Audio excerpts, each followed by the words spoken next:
Shalom, selamat hari Senin dan selamat menjalani aktivitas hari ini di awal minggu keempat bulan Juni tahun 2020.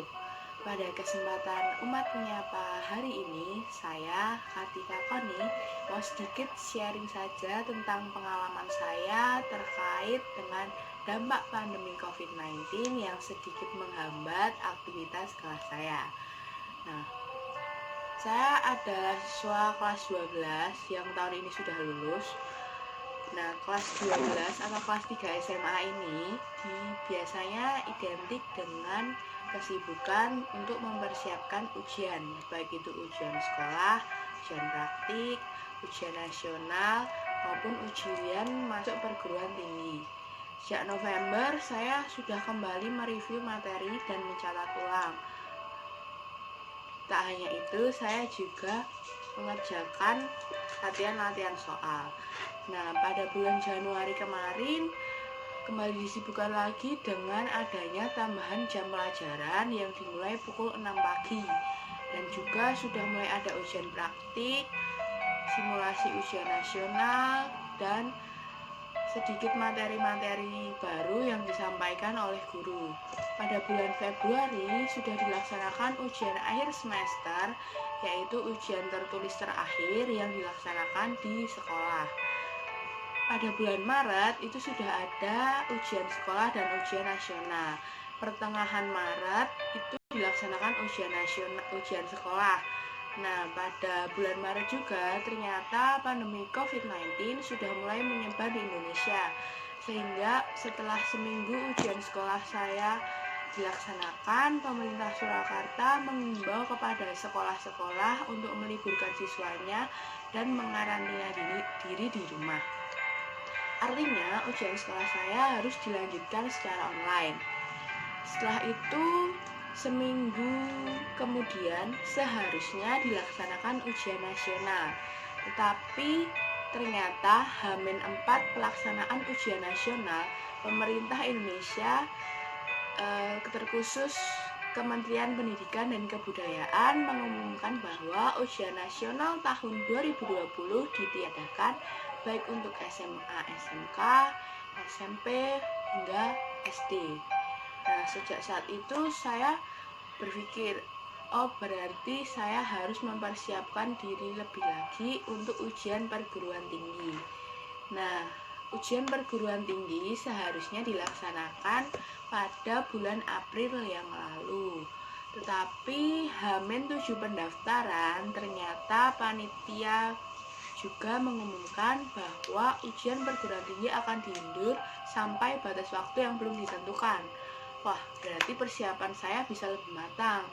Tetapi di lain hal, panitia juga mengumumkan bahwa ujian yang akan diujikan itu materi pelajarannya tidak ada IPA maupun IPS, tetapi hanya tes potensi skolastik, di mana tes potensi skolastik itu hanya mengandalkan bacaan dan penalaran umum, yang menurut saya lebih susah daripada pelajaran IPS maupun IPA. Mulai diumumkannya itu saya sedikit kecewa dan saya sedikit malas untuk belajar lagi. Dan saya berpikir bahwa gimana ya besok ujiannya kalau nggak ada IPA ataupun IPS, gimana ya ujianku nanti, kapan ya dilaksanakannya, kapan ya bisa selesai pandemi ini. Setelah itu saya menghibur diri dengan membuka aplikasi TikTok. Aplikasi TikTok ini merupakan aplikasi pembuat video ataupun pengedit video yang biasanya digunakan untuk membuat konten-konten lucu, bisa membuat tutorial memasak maupun tutorial yang lain.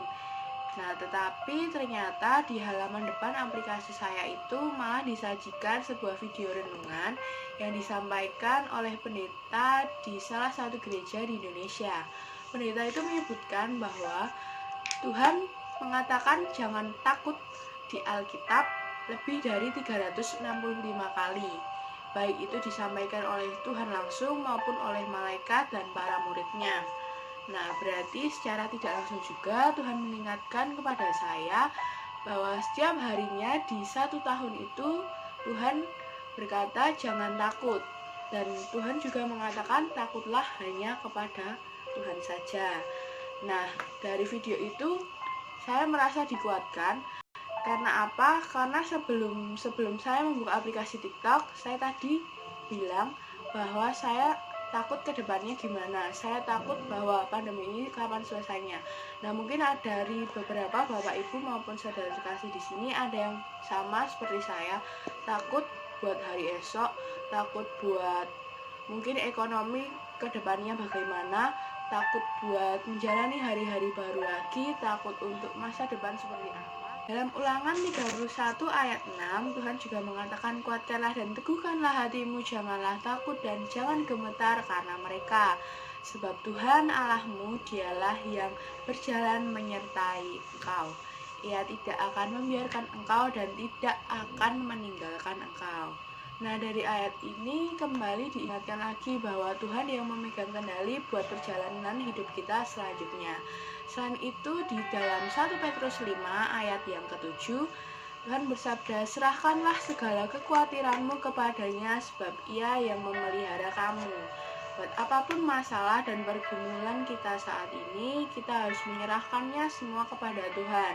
Dan di Kisah Para Rasul 16 ayat 31, percayalah kepada Tuhan Yesus Kristus dan engkau akan selamat, engkau dan seisi rumahmu. Kembali Tuhan mengingatkan kepada kita bahwa jangan takut, berserahlah dan percayalah. Nah, itu beberapa ayat yang bisa saya simpulkan dari video yang ditayangkan di TikTok tadi. Nah, jadi di saat pandemi ini kita bisa lebih bersyukur kepada Tuhan, lebih bisa berserah kepada Tuhan dan percaya kepada Tuhan apapun yang akan terjadi di hari. Mari kita berdoa. Terima kasih Tuhan buat penyertaan-Mu sepanjang hari, sepanjang minggu, sepanjang bulan yang sudah kami lalui. Tuhan sudah mengarantina diri di rumah Tuhan. Terima kasih buat penyertaan-Mu sepanjang ini Tuhan. Kau boleh berkati, Kau boleh sertai di setiap waktu kami. Kiranya Tuhan Engkau selalu ingatkan kami untuk kami tidak takut dan kami terus berserah dan percaya hanya kepada-Mu saja ya Tuhan.